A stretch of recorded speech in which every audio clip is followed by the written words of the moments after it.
শুভ সকাল বন্ধুরা, কেমন আছেন সবাই? পাপিয়াস কিউলিনারি আর্ট অ্যান্ড ব্লগের আরেকটি নতুন পর্বে আপনাদের সবাইকে স্বাগতম। সকাল সকাল চা করে খেয়ে নিয়েছি, তবে এখনও নাস্তা খাওয়া হয়নি। এখন প্রায় 11:30টার মতো বাজে। এবার একটা ডিম ভেজে তারপর সকালের নাস্তাটা করে নেব। আজকে নাস্তায় আছে একটু ভিন্ন রকম খাবার। আজকে ভাতই খাবো, এজন্য সকালে চা খেয়েছি বিস্কুট দিয়ে, আর অন্য কোনো নাস্তা খাইনি। এবার ডিমটা খুব সুন্দর মতো, এখানে 2টো ডিম ভেজে নিয়েছি, একসঙ্গে 2টো ডিম ভেজে নিয়েছি গরম ভাত রান্না করা হয়ে গিয়েছে, আর শুকনো ডাল, এর মধ্যে নিয়েছি সরিষার তেল। গরম ভাতের সঙ্গে সকালবেলার নাস্তা একদম জমে যাবে। এবার সকালবেলার নাস্তা প্রায় 11:30টার দিকে খেয়ে তারপর রান্না বসিয়ে দিয়েছি। আজকে রান্না করছি পাঙ্গাস মাছ। রান্নাটা আমার হয়েও গিয়েছে। এবার গরম মশলার গুঁড়ো দিয়ে দিলাম আর মাছের ঝোলটা রান্না করে নিয়েছি। এবার চুলাটা বন্ধ করে দেব।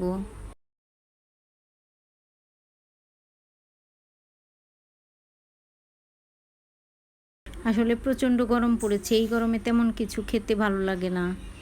এবার বিকেলবেলা দুধ বসিয়ে দিয়েছি, দুধটা জাল করে নিব, আর চাও বসিয়ে দিয়েছি।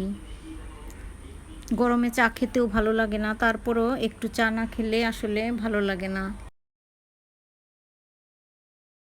দুধটা জাল হয়ে গিয়েছে, আর পাশের চুলায় আমি চাও বসিয়ে দিয়েছি। আজকে দুপুরে শুধু পাঙ্গাস মাছই রান্না করেছিলাম, তবে রাতে কিছু একটা করতে হবে। চাটা হতে হতে আমি ধনিয়া পাতাগুলো বেছে ধুয়ে কেটে নিয়েছি, আর রসুন ছিলে নিয়েছি, পেঁয়াজ কেটে নিয়েছি। এবার ধনিয়া পাতাটা রাতের বেলায় ভর্তা করব, আর আমি দিয়ে দিয়েছি লাল লাল মরিচ, আর কয়েকটা কাঁচা মরিচও দিয়েছি, আর রসুন খুবই কম দিয়েছি। ধনিয়া পাতার ভর্তায় রসুন বেশি দিলে আসলে ধনিয়া পাতার স্মেলটা তেমন আসে না, এজন্য খুব অল্প রসুন দিয়ে ধনিয়া পাতাটা ভর্তা করব।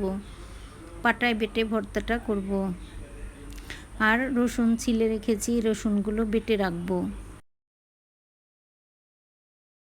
এবার ধনিয়া পাতাটাও হালকা একটু ভেজে নিলাম, রসুন মরিচ এগুলো হালকা একটু ভেজে নিয়েছি। এবার ধনিয়া পাতাটাও আমার প্রায় ভাজা হয়ে গিয়েছে। এবার চুলা থেকে নামিয়ে ঠান্ডা করে তারপর পাটায় বেটে ভর্তাটা করে নেব। তো বন্ধুরা, আমার আজকের এই ভিডিওটা কেমন লাগলো অবশ্যই জানাবেন। যদি ভালো লাগে তবে একটা লাইক কমেন্ট শেয়ার করার অনুরোধ রইল। তো বন্ধুরা, আজ এ পর্যন্তই, দেখা হবে নতুন কোনো ভিডিওতে। সে পর্যন্ত সবাই সুস্থ থাকবেন, ভালো থাকবেন।